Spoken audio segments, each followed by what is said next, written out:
Welcome to an enlightening journey through the realm of stakeholder identification and analysis in strategic planning for medical simulation. Today, we delve into the crucial role of stakeholders, drawing wisdom from Bryson's strategic planning framework. Stakeholders, those individuals, groups, or organizations that can affect or be affected by a simulation program, are the backbone of its success. They play an integral part in shaping the trajectory of strategic planning initiatives, their interests and influence steering the direction of the program. The process of identifying who these stakeholders are, understanding their interests, and gauging their influence is a vital step in strategic planning for medical simulation. This knowledge allows us to engage with them effectively, fostering partnerships and collaborations that can significantly enhance the outcomes of the simulation program. Understanding who the stakeholders are and what they want is a critical first step in this process. Comment below with who your primary stakeholders are. Now let's delve into the world of stakeholders in simulation strategic planning. Who exactly are these key players? Stakeholders in this context are individuals, groups, or organizations that can affect or be affected by your simulation activities. They could be anyone from educators, learners, administrators, technical staff, and vendors, to patients themselves. Their interests, influence, and potential impact on the simulation program can significantly shape its direction and success. So, how do we identify these stakeholders? One effective method is stakeholder mapping and analysis. This process involves identifying all potential stakeholders and categorizing them based on their level of interest and influence. Imagine creating a map where you plot stakeholders on a grid. Those with high interest and high influence would be your top priority, while those with low interest and low influence would be of lesser focus. But don't just stop at identifying stakeholders. It's equally important to analyze them.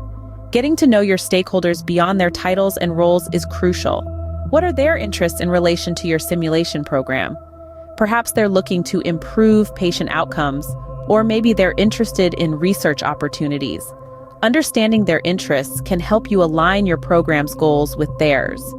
Then, consider their influence. How can they affect your program? Can they provide support or resources? Could they pose challenges or obstacles? The more influential a stakeholder, the more significant their potential impact. Last but not least, consider the potential impact of the stakeholder on your simulation program. Will they be able to bring about change or drive your program forward? Or could they potentially hinder progress? Remember, stakeholders are not just people you need to satisfy. They are partners in your journey. Their interests and influence can be harnessed to drive your simulation program to greater heights.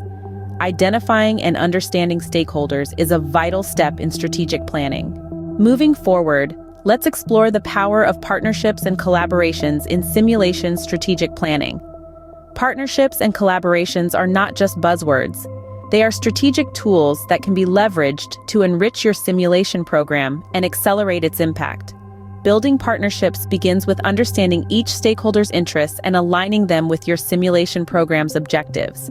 It's about creating a win-win scenario where both parties benefit. For example, a partnership with local healthcare institutions can provide your simulation program with real-world clinical scenarios, while the institutions benefit from a pool of well-trained medical professionals. Next is collaboration. Collaboration goes beyond mere partnerships. It involves actively working together with stakeholders to achieve shared objectives.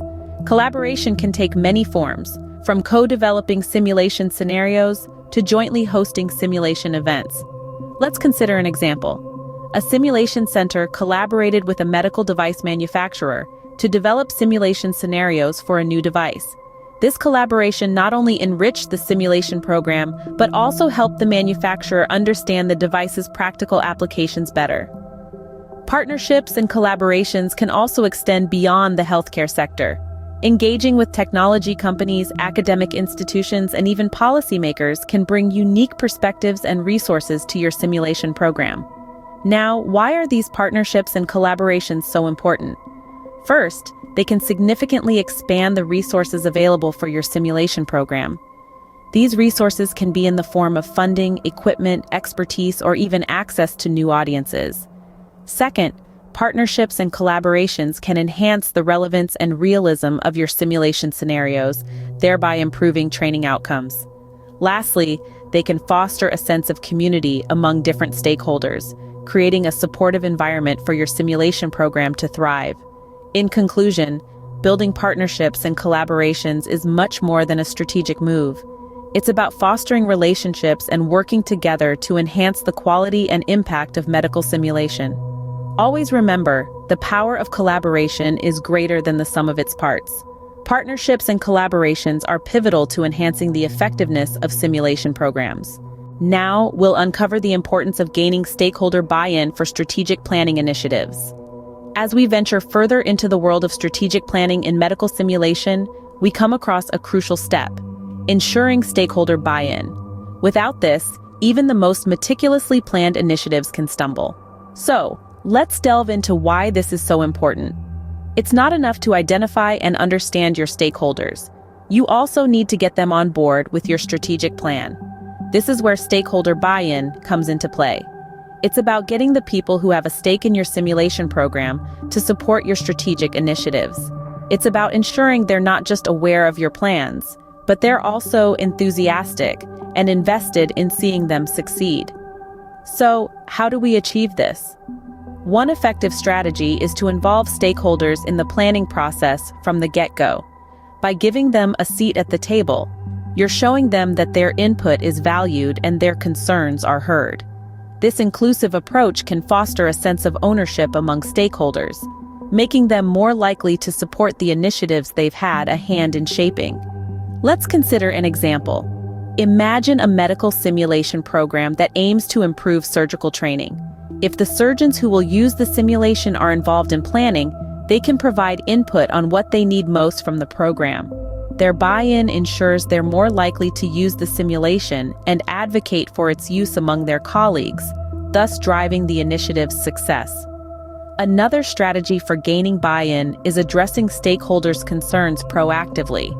This could mean demonstrating how the planned initiatives align with their interests, or showing how potential challenges will be mitigated. It's about building trust and demonstrating that the strategic plan has been developed with everyone's best interests in mind. Remember, successful strategic planning isn't just about what's on paper. It's about the people involved, their beliefs, their commitments, and their actions. So, stakeholder buy-in isn't just a nice-to-have, it's a must-have. Gaining stakeholder buy-in is fundamental for the success of any strategic planning initiative. Finally, let's explore the process of implementation and monitoring of stakeholder engagement. It starts with developing a comprehensive plan that outlines how you intend to engage each stakeholder. This may include setting up regular meetings, establishing communication channels, and creating opportunities for collaboration. But it doesn't stop there. The next critical step is to monitor and evaluate these engagement efforts regularly. This involves tracking the level of stakeholder participation, measuring the effectiveness of communication strategies, and assessing the quality of relationships formed. It's all about ensuring that stakeholders remain actively involved and their inputs are well integrated into the strategic planning process. And to assess the overall impact of stakeholder engagement on strategic planning outcomes, you can use Bryson's framework. It provides a systematic approach for analyzing the influence of stakeholders and their engagement on the success of your strategic initiatives. Monitoring stakeholder engagement and assessing its impact is key to a successful strategic planning process. Thank you for subscribing, and check out this next video in our series on strategic planning in simulation.